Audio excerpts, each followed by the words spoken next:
The Signal Oil Program, The Whistler.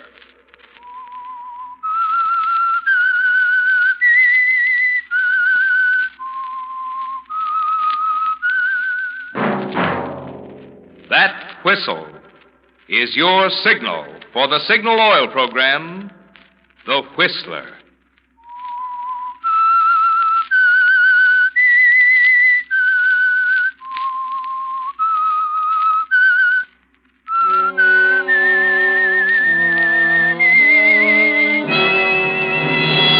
I am the Whistler, and I know many things, for I walk by night. I know many strange tales hidden in the hearts of men and women who have stepped into the shadows.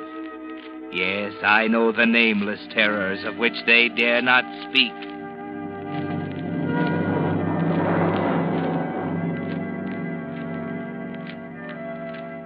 Yes, friends, it's time for the Signal Oil Program, The Whistler. Independent research rates it the most popular radio program on the Pacific Coast. Remember, let every traffic signal remind you. With Signal, new Signal gasoline, you do go farther than ever. Look for Signal's big yellow and black circle sign that identifies those popular Signal stations in 7 western states from Canada to Mexico. And now, the Whistler's strange story, The Stray Dream.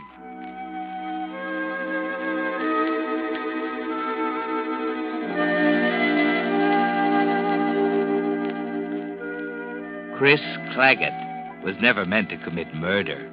He knew it the minute he did it. But of course it was too late then. The minute it was over and he looked down at Steve Robinson lying there on the floor, he knew that nothing would be the same afterward. That no matter how perfect it was, no matter how thoroughly he outsmarted the police, the big battle was going to take place inside himself, in the middle of his mind. He felt it even stronger 2 hours afterward as he paced the floor of his apartment, waiting for the telephone call that was bound to come sooner or later, trying to read and throwing the magazine aside, mixing drinks and pouring them down the sink, lighting cigarettes he was too nervous to smoke, waiting.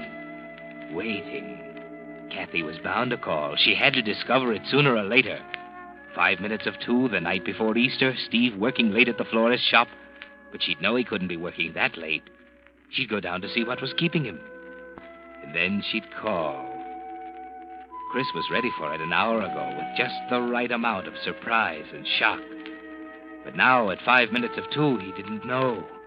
The waiting was getting him. And the silence. There it is, Chris. No, wait a minute. Let it ring. Now. Hello? Chris, this is Kathy. Oh, Kathy, dear, you know better than to call me at this time of Chris, night. listen to me. Something terrible has happened. Huh? What's the matter? Steve is... He's dead, Chris. What? He was working late tonight at the flower shop. When he didn't come home, I went down and found him.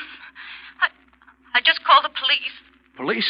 Yes, he's been murdered, Chris. Good Lord. Can you come down right away? Of course. Let me call the night editor first. I'll be right over.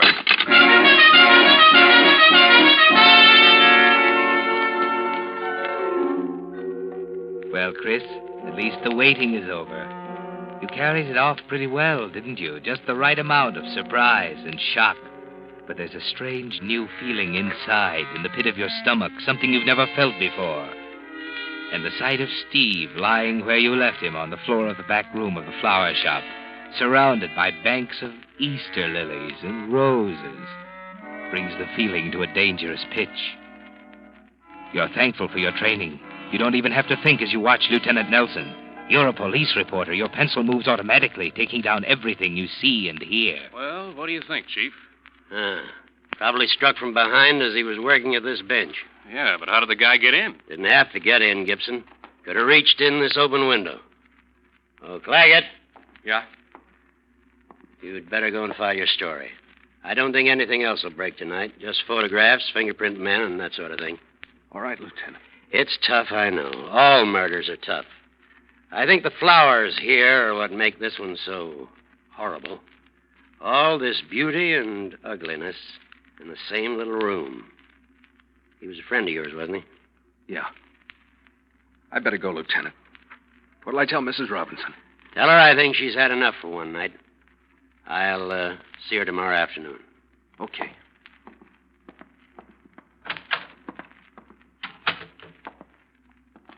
Well, Chris? It's pretty terrible, Kathy. What did Lieutenant Nelson say? You can go now. He'll see you tomorrow afternoon. Oh. I gotta file my story. That's something, isn't it? Me filing a story about Steve? Please, Chris. I'm sorry. I just... I know. Chris, I don't know what I'd do if you weren't here. I'll always be here, Kathy. Remember that, will you? Sure, Chris. I'll remember.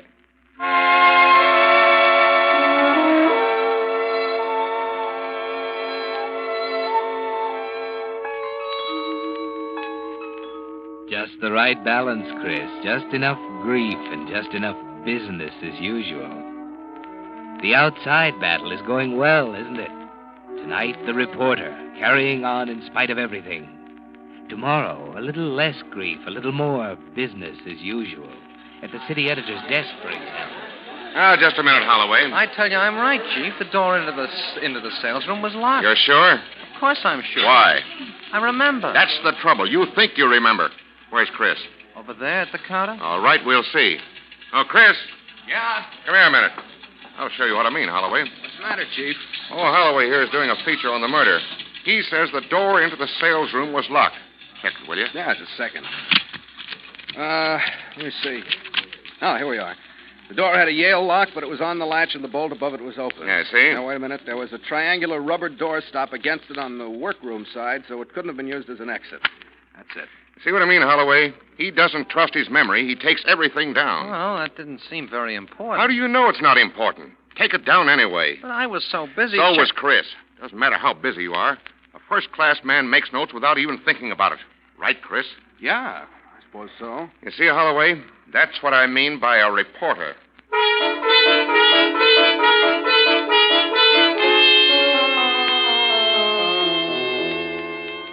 Yes, Chris, you're an expert, a precision machine. Accurate to a millionth of an inch, never wrong on a fact, never guilty of bungling errors like the other reporters.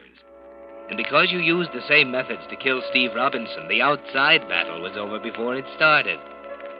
3 months later, the case is shelved. Kathy's yours, Chris. She's Mrs. Claggett now. You have what you set out to get. Why don't you forget about the battle that's still going on inside? Chris? Yeah? Chris, where are the roses I put on the mantel? Roses? Well, yeah, in the green vase on the mantel, dear. Oh, yeah. Well, they're kind of wilted. I threw them out. Wilted? Oh, Chris, I just got them from the florist yesterday. Why must we always have flowers, Kathy? Well, because I like them. Well, I don't. What's the matter, dear? Ever since we got back from our I just don't honeymoon- like flowers, Kathy. Is there anything wrong with that? Oh, don't jump at me. I'm sorry. What's wrong, Chris? You used to send me flowers before Steve and I... I know it. You don't have to tell me. It's very simple, Kathy. I don't like flowers because they remind me of Steve. That's why I want them. Huh? They remind me of Steve, too, Chris. I like to think of him once in a while. Why? Because I loved him. Kathy, don't you understand? I was fond of him, too. He was my best friend. But we're not living in the past. Keeping him in front of us all the time isn't going to help. Well, is that why you objected to living here? Of course. He's here in the house with us. Everywhere I turn, I see him. Knickknacks of his all over the place. His picture on your dresser. Well, I thought you understood when we were married. I guess I didn't. Oh, excuse me, Kathy. I'm going to bed.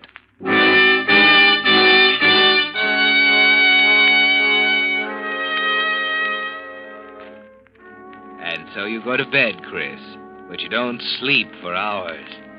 You haven't really slept since the murder, have you? And tonight it's worse than ever. Your mind's like a spinning top. You aren't conscious of the exact moment it begins, but suddenly you find yourself in the press section of a courtroom covering a trial. It's a courtroom different from any you've ever seen. Roses are everywhere. They cover the walls. They flow down over the judge's bench and up the aisles. The scent of them is almost sickening. There's a strange, cold feeling inside you as you take in all the details. The judge, the jury, the counsel for the defense and the prosecution. Then your heart almost stops as you realize that the man on trial for murder is you. Wait a minute. Let me explain. You got me all wrong. No, listen. It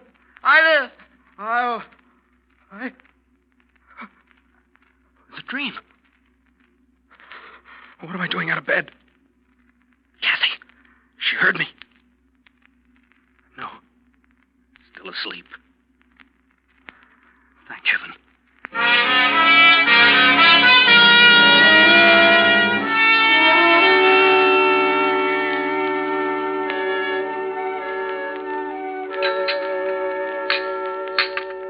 More coffee, Chris?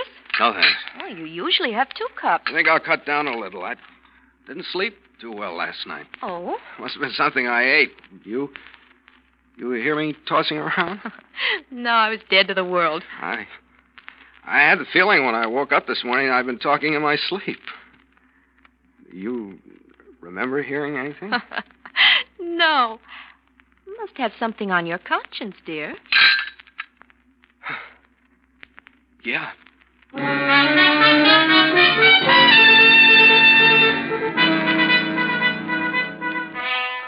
Well, that's a relief, isn't it, Chris? It's a good thing Kathy sleeps soundly. You don't remember what you said, but no matter what it was, it would have sounded bad under the circumstances. You feel better that afternoon as you take Kathy downtown for a beauty appointment and get into the swing of things at the office. Then that evening... Chris, don't you think it might be a good idea to call off our bridge date with the Bartons tonight? You seem so tired. Yeah, I could use some sleep. You know, I've been thinking all afternoon about last night. Huh? What do you mean?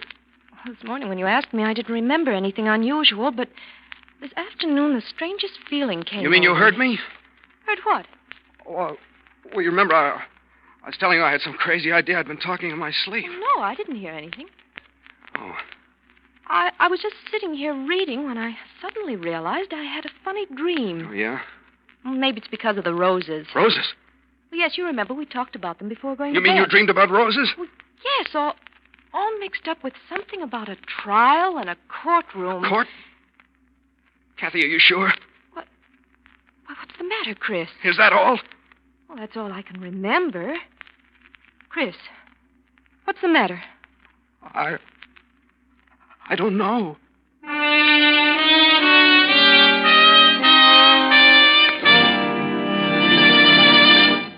With the prologue of tonight's story, The Stray Dream, Signal brings you another strange story by The Whistler. In place of the message about Signal gasoline, usually heard at this time on The Whistler, Signal Oil Company has asked me to talk with you about something much closer to the heart. About someone you may have forgotten to put on your Christmas list. I'm talking about a serviceman. One who won't be able to be home with his family and friends this Christmas because he's in a hospital, recovering from wounds he suffered, fighting for his country and for you. Can't you imagine the happiness it would bring some serviceman on Christmas morning to receive a gift he wasn't expecting that would tell him, as nothing else could, that he hasn't been forgotten? It needn't be a large gift, but it should be something appropriate, something he could use. And the Red Cross is ready to help you by suggesting the right gift for the right man. Just call the Camp and Hospital Committee of your local Red Cross and tell them you'd like to send a Christmas gift to a serviceman. They'll give you the necessary information. And on Christmas morning, you'll be twice as happy because you'll have brought a ray of happiness to someone who gave so much to give us the best Christmas gift of all, peace. Remember, the place to call is the Camp and Hospital Committee of your local Red Cross. Don't put it off. Call tomorrow, won't you? And now, back to the Whistler.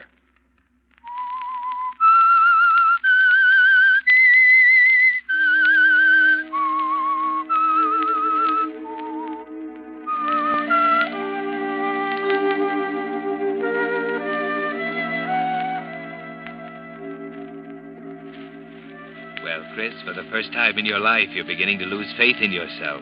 The shadow of a doubt is slowly making itself felt inside you. You keep telling yourself it must be a coincidence. How else could you and Kathy have had the same dream at the same time? A courtroom filled with roses. Yet she couldn't have pulled that one out of the air. It's too fantastic. It can't be coincidence. Yet what else can it be? Once again, you lie awake for hours trying to find an explanation. And then, just as before, it's all there in front of you, the same courtroom, just as you saw it last night from the press section. You're sitting there just as before, watching the witnesses, listening to statements by the attorneys. But this time, instead of roses, the courtroom is filled with Easter lilies. The same variety you found in the florist's shop. Then slowly it melts away, and you lapse into the restful blackness of sleep.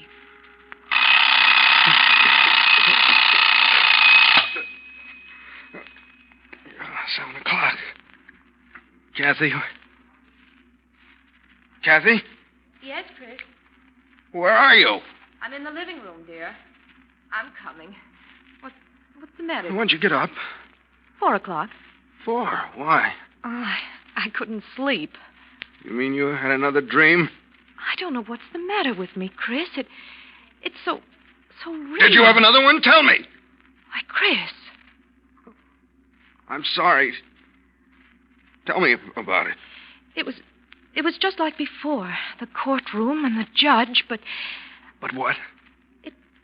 It wasn't roses this time, Chris. It was Easter lilies.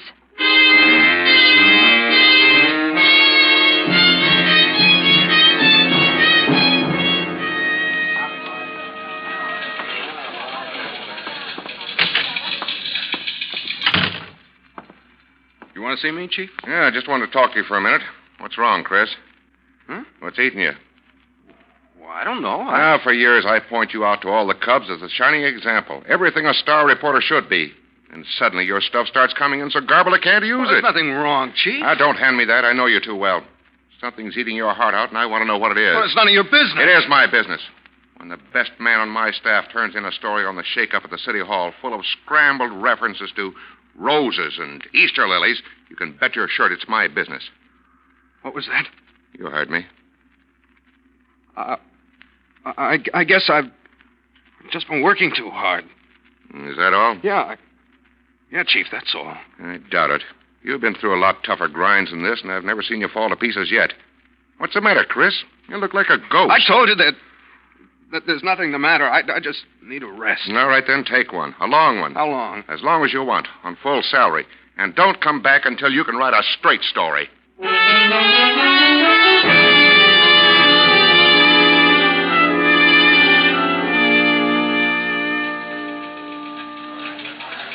Holloway? Oh, yeah, Chris. Holloway, didn't you do a story once on a professor over at the university? Something about experiments on extrasensory perception or thought transference or something? Yeah. His name was Duncan, I think. What did he do? What was it all about? I don't remember very well. I think they'd line up a batch of students at one end of a room and have them concentrate on numbers. Yeah, that was it. Mm-hmm. And then another group would try and write the numbers down. What's his name again? Duncan. Charles Duncan.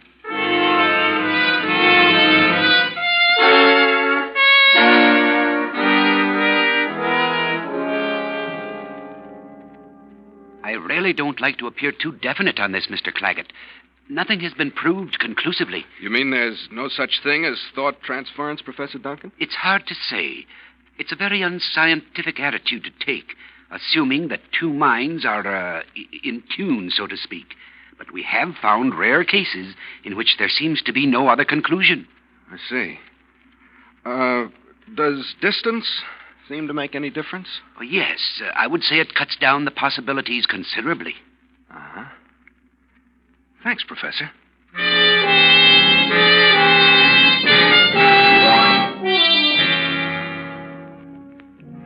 That's the only way you can explain it, isn't it, Chris? You and Kathy must be one of the rare cases the professor talked about. There's no other answer.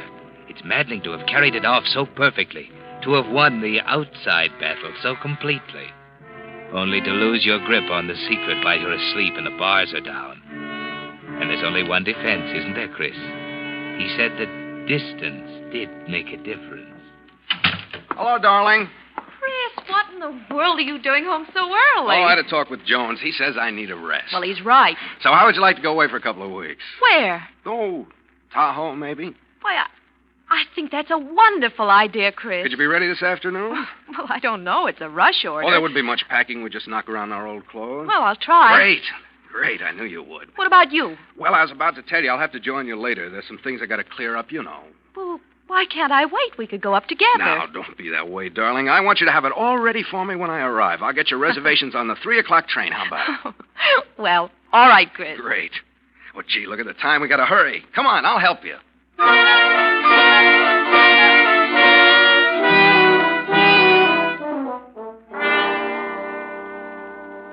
Well, Chris, she's out of the way for the time being. You're relieved for the moment.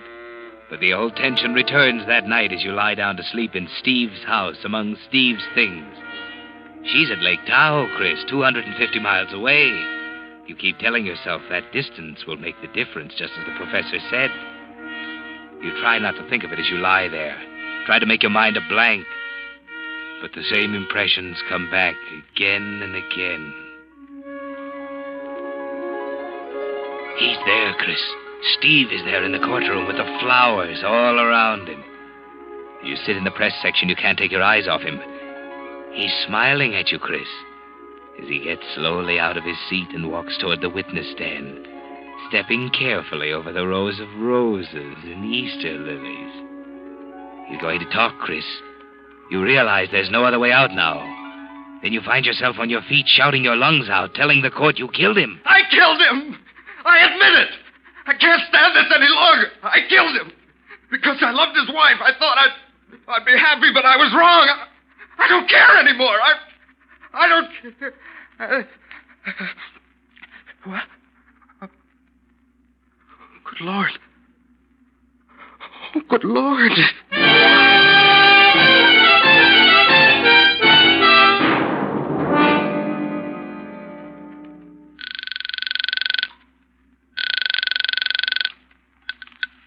Martin's Cove, Lake Tahoe. Hello, this is Christopher Claggett. I'd like to speak to Mrs. Claggett, please. Just a moment.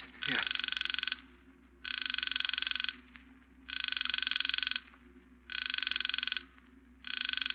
I'm sorry, sir. She doesn't answer. All right, I'll call back. She doesn't answer, Mr. Claggett. I'll tell her you called. Hello? Hello, Kathy. Hello, Chris. Where have you been, Kathy? I've been calling you since 8 this morning. It's 4 o'clock. I know it. Why didn't you answer? I couldn't. I was so upset by... Chris, I had the dream again. It was awful. You're lying. No, Chris, no. It's impossible. You couldn't have. It was your trial, Chris. Steve was there testifying. Stop it, Kathy. I tell you, Chris, it was real. I could swear I was right there in the courtroom. I said stop it. Listen, Kathy, listen to me. You've got to let me explain. Don't do anything. Don't see anybody. I'll be on the next train. It leaves Berkeley in an hour.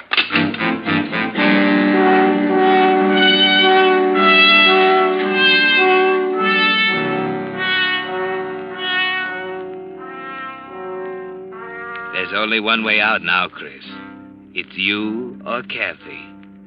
You did it once and got away with it. You're wondering now whether you can do it again. But there's no alternative, is there? It's you or Kathy. That's why, at 5 minutes past midnight, you're at Martin's Cove walking through the darkness, behind the row of hotel cabins. You know Kathy's in number 16, and at this hour she'll be sleeping. You keep well in the shadows of the trees at the edge of the cabin area. 14. 15. 16, this is the one. The window's open. You can see her head on the pillow. You pull out your revolver. You wish there was some other way, but there isn't. Just a moment now. Hey, what are you... Drop that gun. I got him. Let me go. I said drop that gun. All right, Claggett. Nelson. You can come along peacefully, or you can come feet first. At the moment, I'm not particular.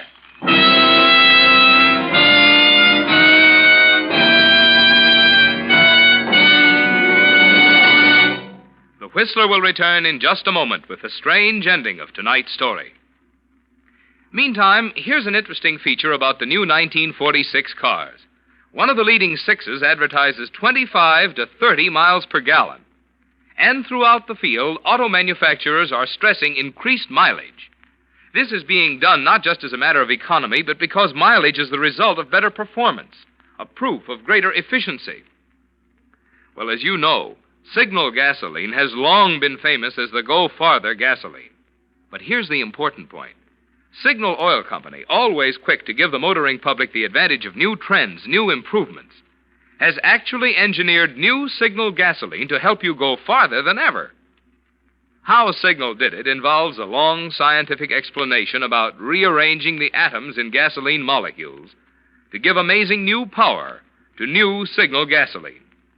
The immediate noticeable results of this new power are quicker starting, faster pickup, and higher anti-knock. But because this increased power means you'll be shifting less, and shifting is the demon that wastes gasoline, your speedometer will prove to you that it's a fact. You do go farther than ever with new Signal gasoline. And now, back to the Whistler.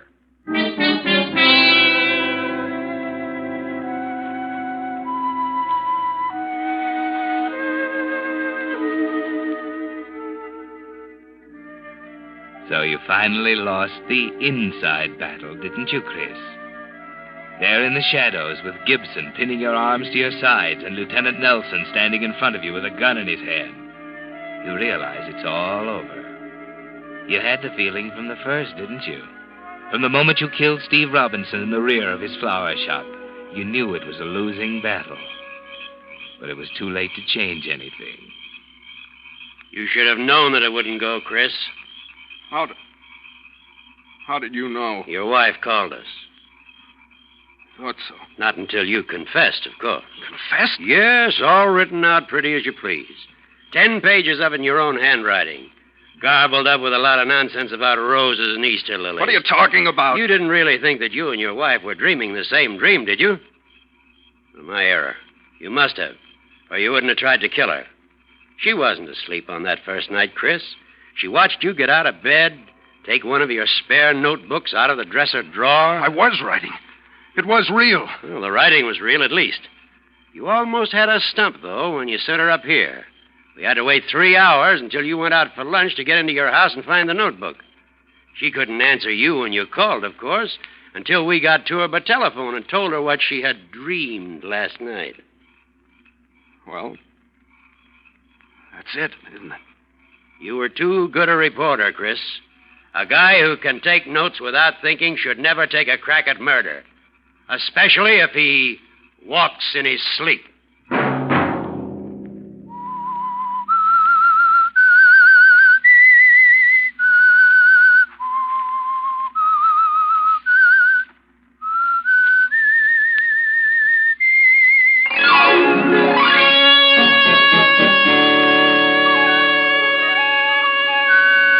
Monday at 9 o'clock, The Whistler will bring you another strange tale. The Whistler is broadcast for your entertainment by the marketers of Signal gasoline and motor oil and fine quality automotive accessories, and by your neighborhood Signal dealer. This program, produced by George W. Allen, with tonight's story by Harold Swanton, music by Wilbur Hatch, is transmitted to our troops overseas by the Armed Forces Radio Service.